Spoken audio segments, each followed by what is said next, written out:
And joining me now, NBC News' Dasha Burns for the latest on the Trump transition. Also with us is NBC News' Tom Winter with more on the investigation into Matt Gaetz, and NBC News' Ryan Nobles has the reaction to all of this from Capitol Hill. So Dasha, I want to start with you. How is President-elect Donald Trump responding to these allegations of inappropriate sexual misconduct against both Matt Gaetz, his AG pick, and Pete Hegseth, his pick for Secretary of Defense?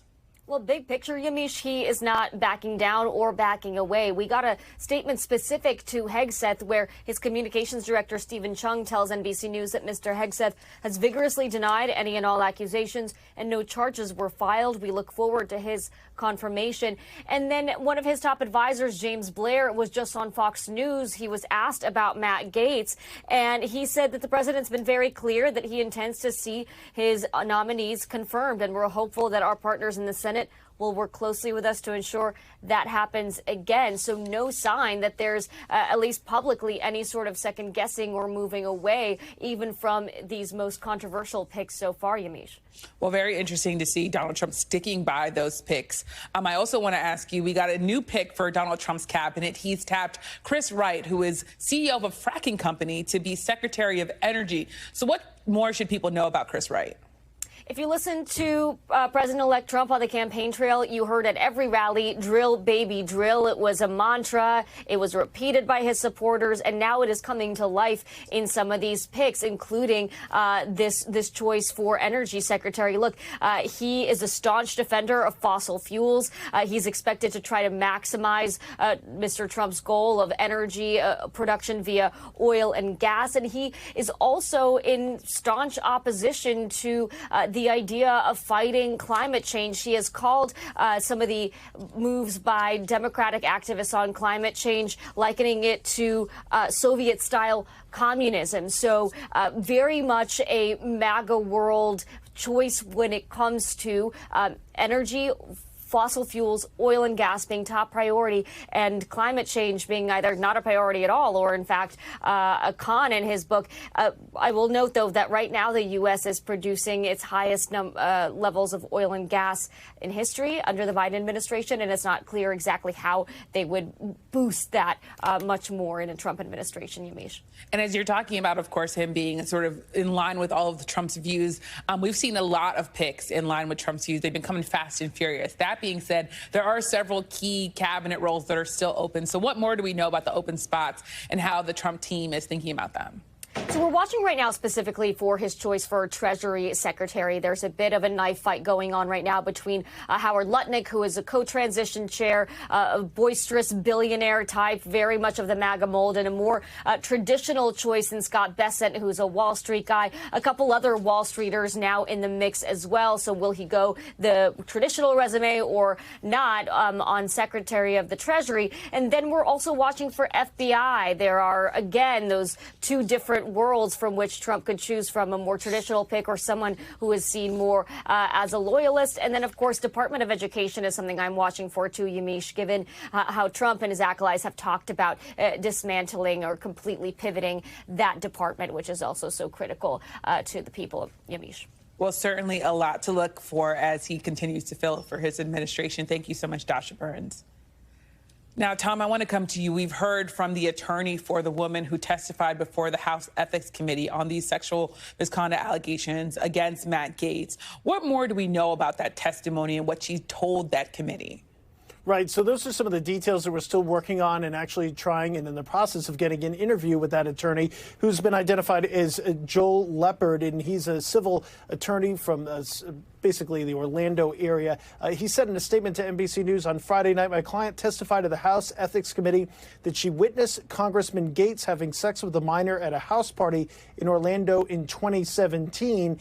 One of the questions here, you know, we reported on this several years ago, Yamiche, whether or not Gaetz traveled and brought women for the purposes of sex to a trip to the Bahamas, or if there was any sort of other travel outside the United States. That could be a violation of the Mann Act. The incident is just described by that attorney could be a violation of federal or state law in Florida. But ultimately, we know from what we've reported, from what Gaetz' attorneys have said in our own reporting from the Justice Department, that there were no charges filed in this case. That doesn't necessarily mean that somebody is, quote unquote, clear, as Gaetz has said. It doesn't necessarily mean that there was no untoward or wrongdoing that was done, in fact, by now former Congressman Gaetz. But it does mean that there's no charges. And of course, it is very important to point out the congressman throughout has steadfastly said that he is innocent of any sort of wrongdoing. When we asked the congressman, our colleague Ryan Nobles, who I know we're going to be speaking to, asked a spokesperson for the congressman on Friday night exactly what his response was to that report of the witness viewing an illegal act, a potentially illegal act in 2017. He said, quote, Merrick Garland's DOJ cleared Matt Gaetz and didn't charge him. Are you alleging Garland is part of a cover-up? So it's clear where the now former congressman is coming from on this, Yamiche. Yeah, it's clear that they're really pushing back here. The other thing that's really interesting as we think about this, though, is that the Ethics Committee heard from the witness to the alleged misconduct, but not the alleged minor who allegedly engaged in the sexual misconduct with Matt Gaetz. Do we know if the committee ever talked to the actual minor woman? It's still a little bit up in the air. There's been some reporting out there from competitors, not verified by NBC News, that there could have been a number of women that spoke to the committee, but whether they were as a witness to an event, whether they were subject to any sort of potential actions by the now former congressman, that's a little bit up in the air. So there's a lot that we don't know about this committee report because it is secretive. It's not the type of thing that would typically come out until it is ready to come out. And sometimes, of course, there are leaks from Congress. Some might say Congress leaks like the Titanic, but in this particular instance, in this ethics investigation, we actually have not heard a lot coming out from it. We know what we know from the criminal investigation between either individuals that were spoken to by law enforcement or filing in a case of a cooperator, somebody who helped out and potentially in that case, obviously, again, yielding no charges. But there were a number of things that were documented in the course of that investigation and some documents that surfaced in Florida. So actually it was a little bit easier, kind of the opposite of what we normally see, to find out more about the criminal investigation than this ethics investigation, which is obviously still under wraps. Yeah, well, there's still time for leaks, so we're going to keep our eye on that. So thank you so much, Tom.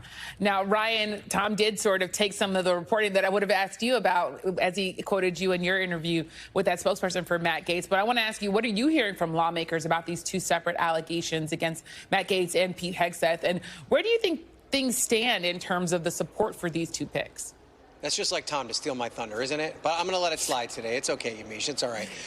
Yeah, but to your broader point about the kind of reaction that these nominees are getting here on Capitol Hill, you know, I think it's mixed. I think there is a great deal of skepticism among Republicans in the Senate about whether or not both Pete Hegseth and Tulsi Gabbard and Matt Gaetz have not only the credentials but the ethical background necessary to hold these incredibly important positions in the United States Senate. And what we see developing here is a real test for the Senate. Are they going to be an actual check and balance on the executive branch? Are they going to assert their constitutional right as a co-equal branch of government?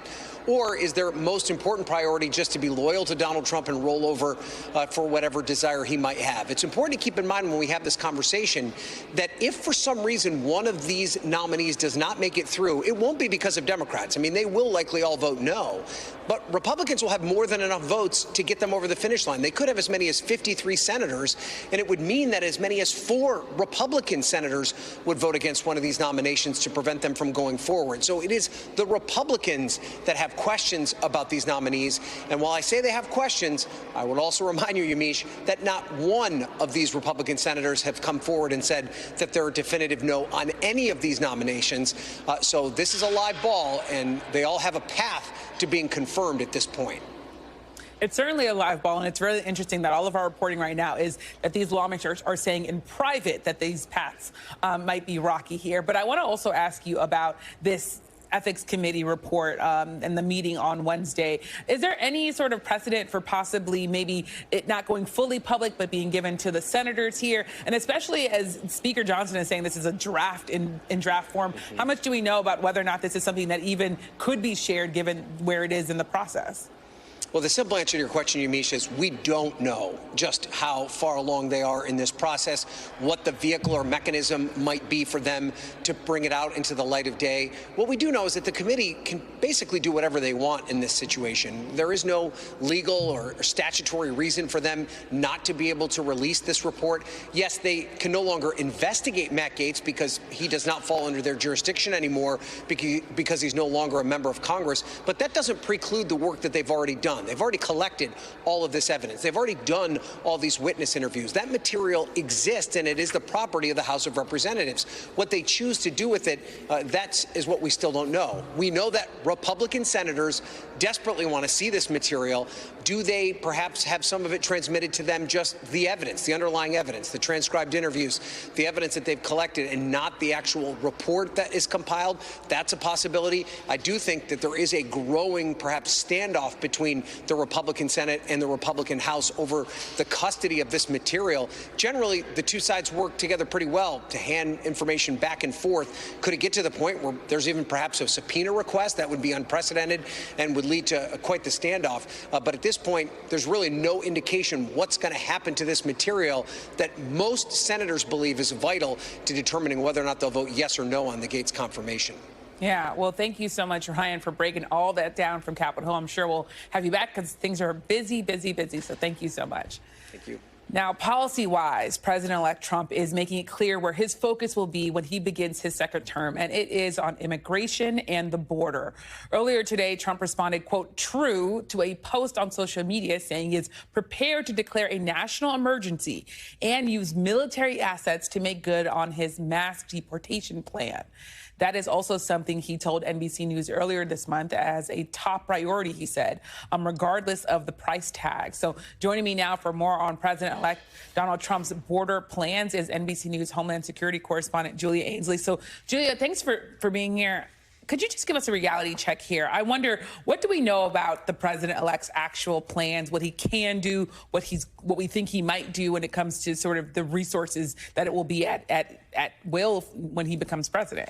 This is certainly something he wants to do. We've known that even before the election. So I don't think that we should be sitting back and saying, oh, he's just trying to rile up or do trial balloons. This is something I think actually could be tried. Now, it's a matter of how they do it, though. There are a number of scales. There could be a call for the National Guard. We've used military for border enforcement for a long time, but it falls short. It stops at the line of anyone in the military, National Guard, or active duty troops actually putting handcuffs on immigrants, because that's enforcing domestic law with the military, which is a violation of constitutional things we've had from the Constitution. We call it posse comitatus, which keeps the military from enforcing domestic law. The only way he could get around that, and we understand he's considering this, is by enacting a 1789 law that would basically call the immigrants in this country an alien invasion by a foreign government.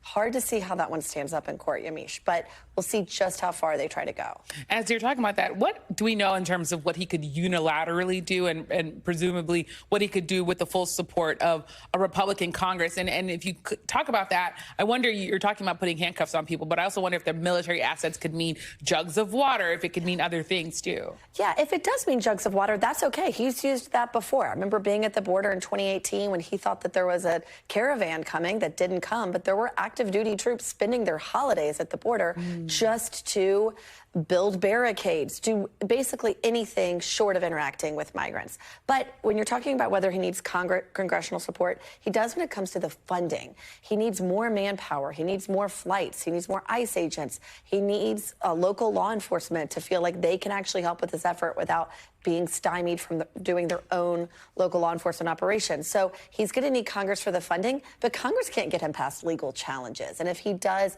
violate the Constitution by allowing the military to arrest immigrants and try to hang it on this law when it doesn't look like he has a strong argument, I think that's where it'll end up in court. And the Supreme Court, as conservative as it is, does see a pretty clear line on this issue. Yeah. And as you've been saying in your own reporting, this is in some ways mirroring at least a bit of what he did in his first term. So I wonder, how much do we think this could differ from what he did the first time around? Or do we think that this will just be sort of his first term, maybe even on steroids? He feels emboldened, for sure. I mean, I think we've seen that from the rhetoric. We've seen Stephen Miller, Tom Homan, others talk about how they have a clear mandate to go out and make a splash on this. They want it to be visible. They want a shock and awe strategy on immigration.